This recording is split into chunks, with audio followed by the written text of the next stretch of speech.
So we originally hoped to have 3 speakers here with us today. Unfortunately, Mayor County could not attend due to a death in his family, but we still have Mary Reich and Emily McKee, and we're going to have a fantastic panel. So to start off, we're actually going to bring up Emily to present. Yeah, and she will introduce herself, and then we'll move into the panel.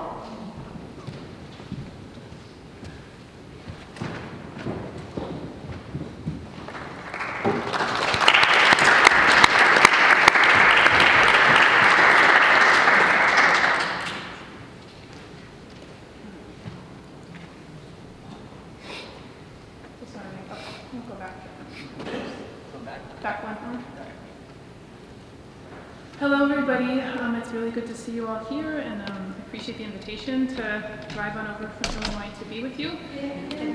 Point it right at your mouth.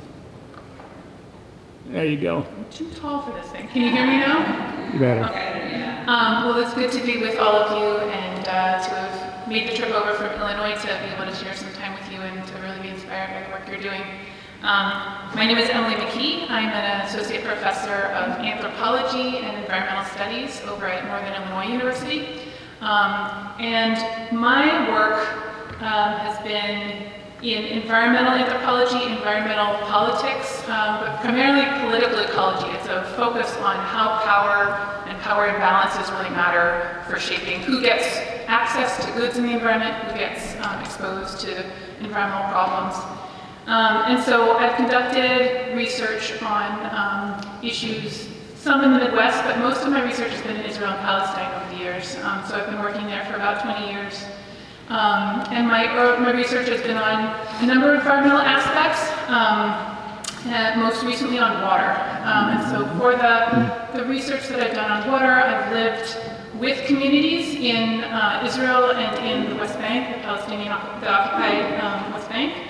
Among Palestinian families, observing water issues, interviewing residents, participating in their daily lives. This is an anthropological approach to things, but then also tracing outside of those communities to the people and institutions that have the power to make the decisions about who gets what water and what quality that water is when it reaches them. And then I review documents and sort of the work of these institutions as well, and interview decision makers there. So that's sort of the basis of where I'm talking from. So this conference is obviously focused on the industrial military complex, on military activity, and the use of water as a direct weapon, as well as the weaponization of access to water, is clearly a dire problem in a lot of military conflicts. One very troubling example, of course, is in Gaza. Where there has been a long-standing 17-year blockade that has now then, since October, been intensified to really a siege of water and food moving into the Strip. And as we've heard many times already from our speakers, this is very much tied up with how we view people and whether we're viewing people as really human people. So back in last fall, Israel's Minister of Defense, Yoav Gallant,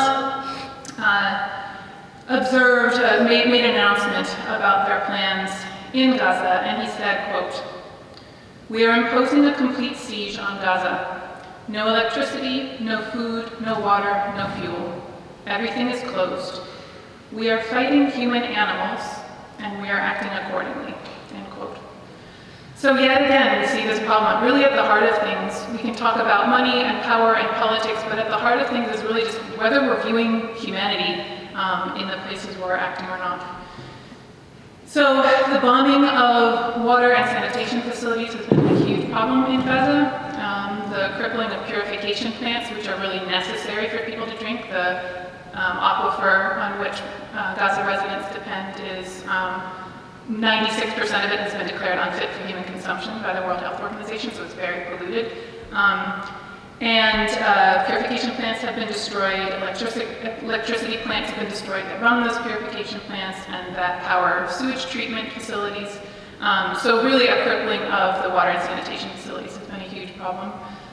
There's also been the direct use of water as a weapon in an effort to flood the tunnels that we heard before from our speaker, Kelly, about the tunnels that have been built under many parts of Gaza, and to try to take them out of use of Hamas, Israel has flooded many of them with seawater. So this salt water, unfortunately, now has the opportunity to percolate directly into an unconfined aquifer below it and further contaminate it. So water is tied up in many direct military ways. My own research has actually not been focused on the military. My concern has been with power and environmental injustices more broadly. So some of the control over land and water obviously occurs at gunpoint directly through military control. But it also occurs through bureaucracy, through legislation, through economic domination, even controlling narratives and public discussion and negotiation in diplomatic circles. And so those are the things that I've focused a little bit more on and we'll be talking about more, I'm sure. I wanted to give a little bit of background about the water geographically in Gaza and in the West Bank. No, that's the quote I was mentioning. So there are very long-standing water issues that I focus on, and so some of these far predate what's been going on in the last year. This is, unfortunately, kind of small for some of you back there, but this is an overview of the geography of water in Israel and Palestine.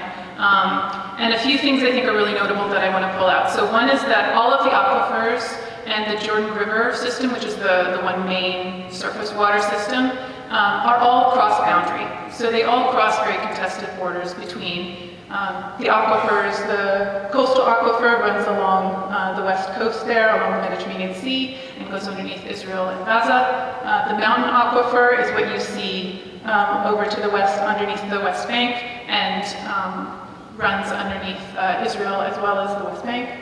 And then the Jordan River has tributaries in Syria, in Lebanon, and in Jordan, and then runs as a border along Israel and Palestine.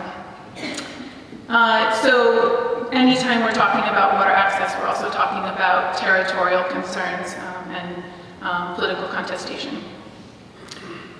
I mentioned already that Gaza's only natural water source is the aquifer underlying it, and the very desperate challenges that people face in being able to use that. So currently their only options are either to drink and purify the aquifer water, to move water into the territory, primarily relying on pipelines that come through the border with Israel and so therefore controlled by Israel, or to desalinate. And Israel also has a lot of power over their ability to desalinate because they control what comes in and out of borders, what can be all the construction materials that are necessary to build desalination plants, as well as the production of electricity.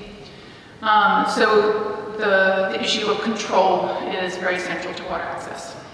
And then in the West Bank, Palestinians in the West Bank draw water from the mountain aquifer and historically also from the Jordan River. Though since 1967, Israel has closed off the banks of the Jordan River and Palestinians don't have any access at all to the river anymore. And then the third sort of main factor shaping people's access to water is the legacy of the Oslo Accords. So in 1995, Oslo II was the second of the accords that was signed and dealt very specifically with water access. So Oslo was intended to be a 5-year interim agreement. That's now nearly 30 years later, and we have no replacement for it.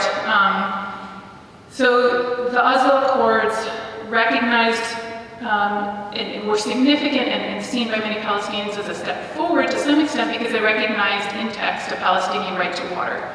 But unfortunately, they didn't clarify, didn't describe that right at all, didn't set any definition of what counts within that right and how it's going to be exercised. The Oslo Accords also established withdrawal quotas, which have not been changed at all to accommodate the huge growth of population and demand, and even at the time set very unequal withdrawal quotas, giving the vast majority of the underground water to Israel as opposed to Palestinians. And then the Oslo Accords also set up what was called the Joint Water Committee, which was put forward in public press circles as sort of a big step forward as a joint committee that had veto power by both Israelis and Palestinians. But we have seen over the years how very much it has been skewed towards Israeli interests. And so the Oslo Accords as a whole were billed as sort of a step forward towards Palestinian sovereignty. But we have actually seen in the decades since that it's been a tool for consolidating Israeli power over the territories. So we're at a point where Palestinians feel like they really don't have tools to achieve the rights that they've been demanding for so long. And then some other background I wanted to give is just sort of a snapshot of what the current situation of water inequality is. So I described some of the background of how we've gotten here. So what does that look like on a daily basis? On average, Israelis are able to use about 4 times more water than Palestinians across Israel-Palestine. In the West Bank, it's even more stark as Israeli settlers and the illegal settlements there use on average 20 times more water than the West Bank Palestinians that live nearby. And in the West Bank, so I mentioned some of the dire problems facing Gaza. There are different kinds of problems in the West Bank. So irrigation is a huge problem. Farming has been a mainstay of the economy there, and due to a number of factors that aren't just related to water, but the cutting off of irrigation has been a huge problem for farmers, but also obstacles to farming caused by the occupation, such as the control of travel and checkpoints. Farmers that do manage to grow crops are often then stopped at checkpoints from trying to export their produce in time as it's fresh, before it can rot. Access to land. So a number of things come together to exacerbate the lack of irrigation water and make farming very difficult. So farmers who have historically relied on that as their livelihood are selling off land, or leaving farm fields fallow. Meanwhile, very starkly, a couple kilometers away, they'll be able to see a settlement that has ample access to irrigation water and are relying economically on farming through that irrigation. And then in terms of drinking water, there's also stark problems. So only 36% of Palestinians have access to daily year-round water to their homes, plumbed water to their homes. But this access is taken for granted across Israel. It's 24-hour access is common, is the norm. And then beyond this so most Palestinians rely on rooftop tanks that they fill during occasional turns of water to their homes. But more than 100,000 people across the West Bank don't even have access to plumbed water at all. So they would have to try to reach tanker trucks and pay tanker trucks to come to them, or go somewhere else to fill water containers. So I wanted to give you all just sort of a snapshot of what water looks like and the kind of challenges we're talking about there, and look forward to more conversation about how this intersects with the military issues that we're talking about today.